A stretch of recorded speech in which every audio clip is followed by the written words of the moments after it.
Hey guys, welcome back to Previa podcast. This is Sarah and Whitney, and we have our favorite. Hi, Jenny with lactation. You guys know her, Previa moms.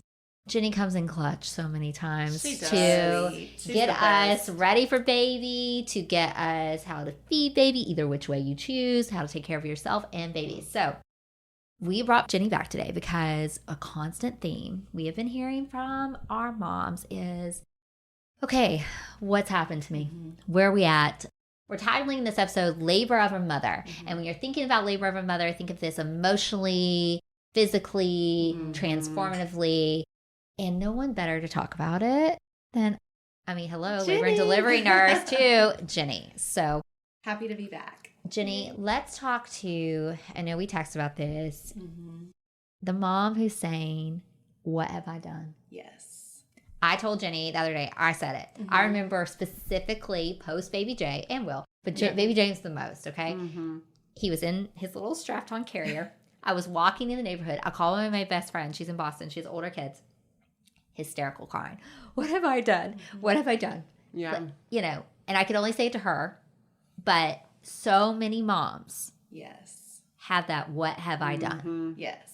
Oh, yeah. And I think there's so much shame with that because these moms think, I'm the only one that feels this way. Like, how could I have these feelings with this new baby? And you're not alone, because this is something I hear on a weekly basis, that I feel like I've ruined my life, or what have I done? My life was so great, and now I've ruined it and I've wrecked it. And that is a very common theme and thought that we hear. And there should be no shame in that, because it's normal. Yeah. It's normal. It makes you human. Even if you went through infertility treatments to get your baby here, and if you've experienced miscarriage and now you have this baby and you're like, oh, what have I done? What have I done? That's a really big point. Normal. I've heard more Previa moms who struggle with fertility and loss saying, I don't think I can think anything other than gratefulness. Right. Yeah. Or like, we should, everybody in the South, we hear it. You're so blessed. Oh, yeah. You're highly favored. At least you have a healthy baby. Exactly. I have to hear that. Well, you didn't die. Yeah, but if it's a baby and you're okay now, so you shouldn't complain. Or honey, I had it this way. I walked up the hill in snow, in 50 the middle of miles. July. I know we've talked about that. It's like the grandma, well-meaning or not, who's like, well, we didn't have any of that, and no one cared about my mental health, and we survived. And I just want to say, I feel so bad for you. Yeah. I'm so sorry. That doesn't make it okay, though. Yeah. No, I've actually said that to a family member. I'm so sorry that was your experience. And you probably do feel some kind of jealousy that now our generation, we're getting validation. Yep. I mean, there's terms. Postpartum depression, postpartum anxiety. It's a thing. Recognized. And we can do more than survive. We can actually thrive. Thank you. So, and there's resources. So, I'm sure that is triggering to you. And that is kind of like, why did I suffer? Right. And now this is an open platform. So, what are some other things? Now, listeners, Jenny's in the homes, okay, of fresh mamas and babies. Yes. What are some other things you're kind of like, they're comfortable, they're crying, they're opening up to you? What are they saying? Yeah, a lot of new moms, the first 6 weeks especially, I would say, they feel like my baby is the only one doing these things. My baby's the only one not sleeping. I'm looking at the internet and my baby should be taking an hour and a half long nap or whatever it says for that age. Yeah. And it's like, my baby doesn't do that, or my baby wants to eat 20 times a day instead of every 3 hours. Yeah. And I think there's that mom guilt and that mom shame that we're just programmed to feel for some reason, that I failed somehow, that my baby's not doing the robot things it's supposed to be doing. And so I hear that a lot, that I think there's something wrong with me, or that I'm feeling this way, or there's something wrong with my baby, that it's not doing the normal baby things, quote unquote normal baby things, or that they're the only one that feels the way that they do, that I think I made a big mistake when I had a baby and I feel so guilty admitting that. But that is a very, very common thing. A lot of isolation, moms feeling like they can't leave the house because my baby might cry or have a blowout, or I'm breastfeeding and I'm not comfortable breastfeeding in public, or whatever it is. Or maybe I'm bottle feeding and I'm not comfortable pulling a bottle out at this new mom support group. But you are not the only one that's feeling the way you feel. Correct. I guarantee that every other mom in the room has had similar thoughts. Absolutely. I remember with Will, anxiety here coming into play, Yeah. but it felt impossible to go and do something alone with him. Like I would worry, even fixate, like, am I gonna be able to carry the car seat right? Can I put this, like, I had now looking back, I'm just like, oh my gosh, I really needed some help. But I mean, I worried about that. Like I was like, is somebody gonna judge me if I do this wrong? Or what if he cries in the middle of the store and I can't get him to stop? Then I think it's a me thing, right? Yeah. I mean, God, I would just get like hot and even think about it and sweating, right? And I didn't feel like I could tell anybody that. And they'd be like, well, you know, like Bill, he'd be like, oh, did you do anything today? And I'd be like, oh, well, I was going to. And he's like, well, why not? And I didn't want to say because I was already in my head seeing how everything could go wrong. Right. And me failing. That's how I felt. Yeah. I never said it to anybody. And it's like you feed the baby, and then you burp the baby, and then you change them, and then they spit up, and then you have to change, and now they're hungry again. And so you're like, I'm caught in this cycle, and I just, it is very daunting to feel like you can't get out the door. Yeah. And so that's what I encourage new moms to do, and what I tried to do with a newborn is get out of your house at least once a day, whether it's just walking around the block or going to the library or going to get a cup of coffee to go. Yeah. Just something that feels very attainable that, okay, I can make this quick trip with a baby. Yeah. And I did it. And even if they cry, it's okay. It's not the end of the world. Correct. Babies will cry. Right. And they're supposed to. It's okay. Yeah.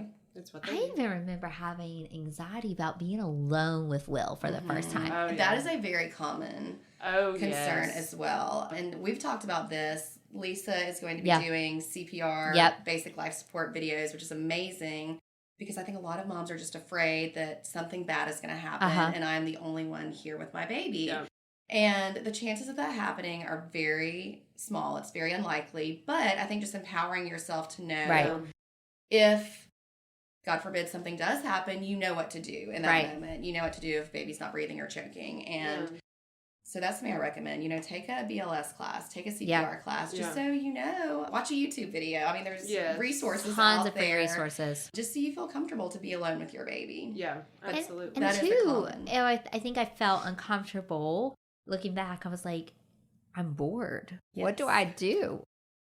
And like, you don't want to say that. Right. And then, because then people are like, it's hard. And people are like, well, but you feel bored and it's hard. Like, it's contradicting, right? But sometimes you're just like, well, what am I going to do? Because everybody's left, right? Like, and you're just sitting there and maternity leave's ticking down and you're kind of like you're overstimulated, but you're not getting any intellectual stimulation. Exactly. And I think that's why we need the community so much. Yeah. Just to have an adult conversation. I forgot what it was like to have adult conversations for a while. Or Bill would get home and I'd just be like, I couldn't speak. I was just like, no, I did that. You're like, I was so busy today, but I can't even put into words what I did. Yeah. Exactly. Yeah.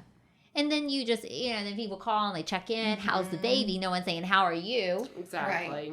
And then if they do, it's an afterthought, right? Yeah. And you're just like, well, I had almost a panic attack over this. Yeah. And I fixated on their sleep schedule. And then. And I'm really tired of watching Bubble Guppies 24/7. Yep. And it felt like an act of God to walk outside. Right. And I'm here. And I haven't showered. Yeah. But I'm great. Yeah. It's doing great. Great, thanks for asking. And I think it's the first child that's like my hardest. Oh, yes. But because you've never done it before. Right, yeah. Like you're literally going blind into this. Yeah, it's uncharted territory. Like your body, your mind, your relationship. Yes. Hello, all here comes family. It's a whole thing. Yeah. And I got a lot more comfortable. And this is like probably too comfortable. Yeah. And baby James's postpartum period of just being like, this is how I feel. Right. And I have been open about this. I had rage with baby James. Hello. That was wild. Yeah. And so then I was just like, I wasn't anxious. I was just angry. Yeah. Which now we know it's a subset of postpartum depression and anxiety.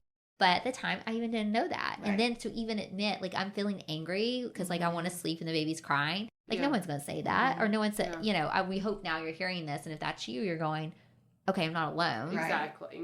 But I think another thing I'm hearing from moms that they're saying, can we talk about, is the monotonous days that run into nights. And no one really prepares you for like Groundhog Day Yes. and what that does to you mentally. and like how do you take that? Like, because I think pre-baby, right? Unless you're super pregnant, you're uncomfortable. You like get your day done, check mark. I'm gonna go to sleep, check mark, new day, right? Like we have these like start stops. Yeah. Hello, newborn period. It all just together.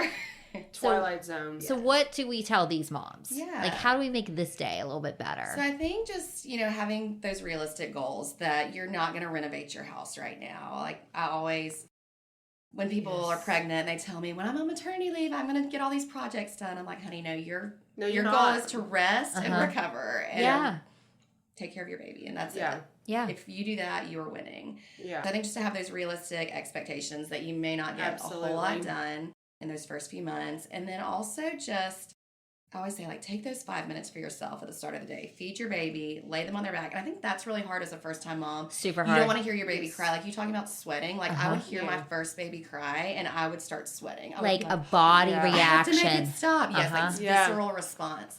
But just knowing you can lay them on their back in their crib for 5 minutes, they will be okay. Yes, they can't run away, so it's actually the best time to just leave them there. 100%. Go take a quick shower.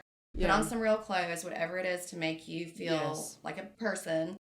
Have your cup of coffee and start your day. Yeah. And then I think just those little windows that, okay, we'll try to have a nap today. We'll try to do their nap schedule, but it may not work out. We'll hold it very loosely. Right. Their routines. But just I would do like a little checklist on my notes in my phone. And I made a video about this that, like, for me, something that was really important is I wanted to read my kids books every day. And it sounds so silly to be like, did I read to them today or was it yesterday? But you lose track. I mean, you... Right. And so literally it's just like, okay, so today is Friday or whatever day it is. Like, we're going to read 3 little baby books. And these books are so, like, 2 words on each page. Like, they're very short. It's very attainable. Yeah. And so we might read a little story in between each nap or sing a nursery rhyme or go outside for 10 minutes and look at the birds. Mm-hmm. And I think just kind of having, it sounds silly to say like a checklist, but just saying like, these are 5 things I would like to accomplish today. Goals. Goals are great. That I want to take a 5-minute shower and I want to have a cup of coffee and I want to read this little baby book and I want to go outside for 10 minutes. And so then at the end of your day, when your husband gets home or your partner, you can say, I did all of these things. And maybe like together it was 30 minutes, but it is such an accomplishment. It builds up that. Yes. It builds your confidence. It does. And then you're like, okay, now I can go out to baby story time at the library or I can go to this mom support group because look at all these things I can do. Mm-hmm. And you do. I will say with the mom support group, it took me a while to get comfortable because I thought everybody's going to be judging me. Right. And they're not. And they're not. No one's caring. We're all in the same boat. Battling our own battles. Like when you're a teenager and you think everyone's looking at you, like they're not. They're all thinking about themselves. Yeah. Everyone's thinking about like, what they're going through in their baby. Like no one's looking at you and judging you. And I've just lost all that whateverness as I've become more of a veteran mom per se. Yeah. And I even remember like Will taking him to swim lessons when he was little. And I was like, oh my gosh, so stressful. I want to do everything perfect. Mm-hmm. I didn't want any mom to think I was unprepared. Like I probably had 10 different outfits for him. Okay, we don't need that. I probably had 20 towels. Like I was psychotic.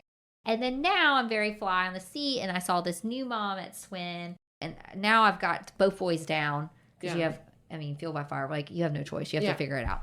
And she was like, oh, I'm so embarrassed. I forgot a swim diaper. And she was just, you could just tell her, you could just tell she was starting to cave. Yeah. When you're fixing to cry and you feel it, but you're trying to hold it. Yeah. And I was like, I got you. Yes. And she was like, oh, thank you. And I'm like, no.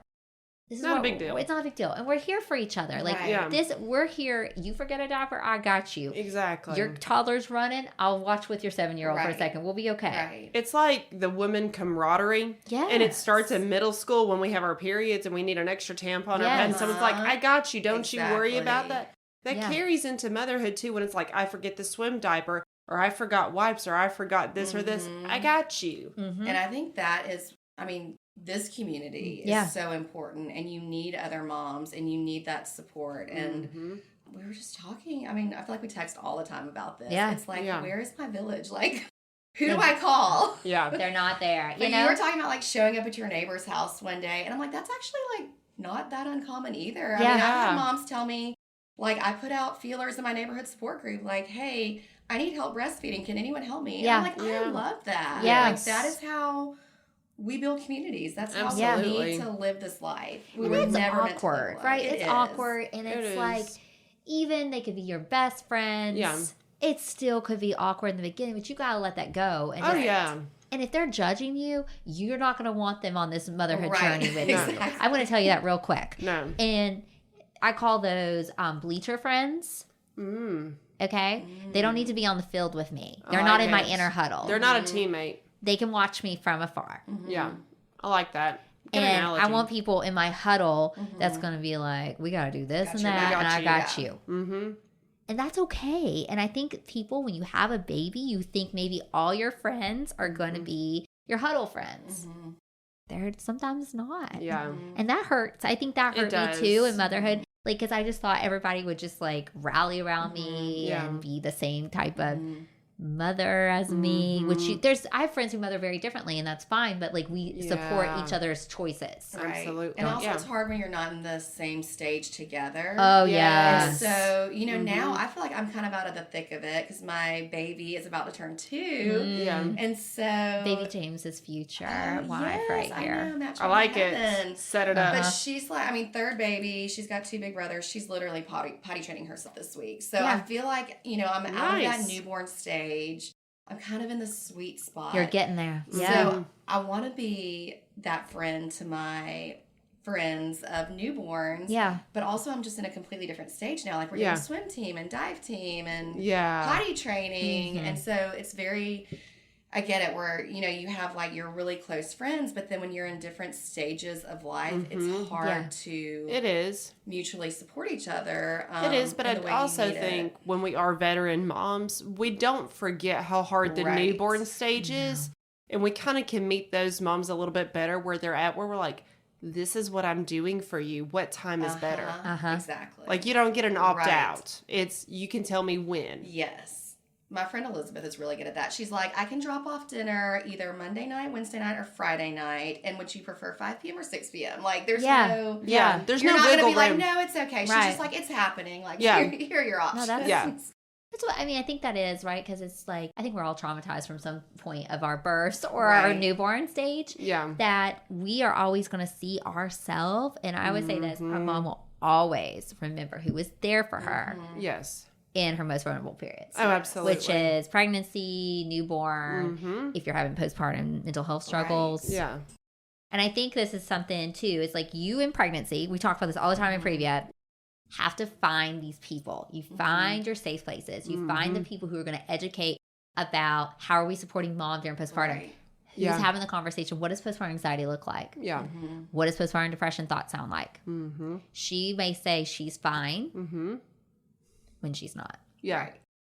You may see a beautiful picture of Jenny and you have no idea what's going on in Jenny's mind. Yeah. Right. So how do we dig deeper? How do we have that conversation? And how, when someone asks you that, you're open and honest to tell them. Well, as far as like that asking thing, because I've been, which therapist had over here, it's like whenever someone's like, oh, I'm fine. And I'm like, are you? I'm like, are you sleeping at all? Right. Yes. Are you eating? Are you getting a shower at least once every 48 hours? Daily's great, but let's be real. Newborn stage doesn't always lend to that. So are you getting one once every 48 hours?